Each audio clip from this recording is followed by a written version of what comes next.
Hindi lang pamilyang Guerrero ang naisahan ni Tanggol, pati ang kanyang ama ay kanya ding biniktima. Samantala, nanghihinayang itong si Julio at Ramon dahil malaking halaga ang nawawala sa kanila. Kabila ng pinaniwala ni Tanggol sa kanila ay hindi pa rin maiwasan ni Ramon na magtanim ng pagdududa sa sarili nitong anak. Napagtagpi-tagpi ni Ramon na may mali umano sa sinabi ni Tanggol pero hindi rin niya ito binigyan ng pansin dahil bigla namang sumulpot itong si Olivia.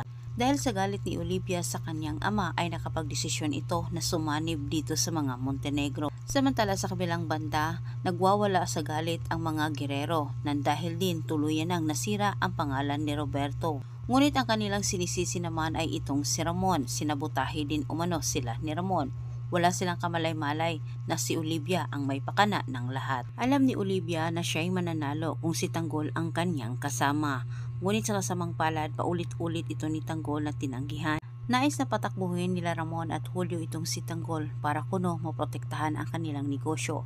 Bagay na ba na hindi rin ito nagustuhan ni Tanggol dahil inisip niya ang kapakanan umano ng madla.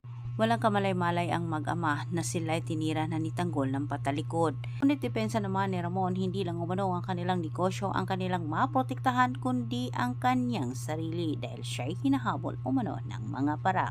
Sirang-sira na ang pangalan ng mga Guerrero lalo na itong kay Roberto at dagdag pa ang kanilang pinaproblema ngayon ay wala na silang makukuhang suporta mula sa mga Montenegro.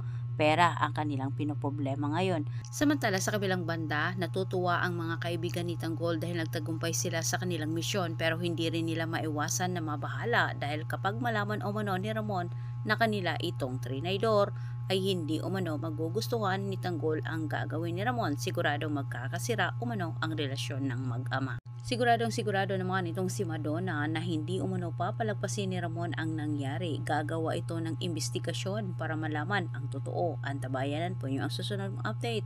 Maraming salamat sa panonood.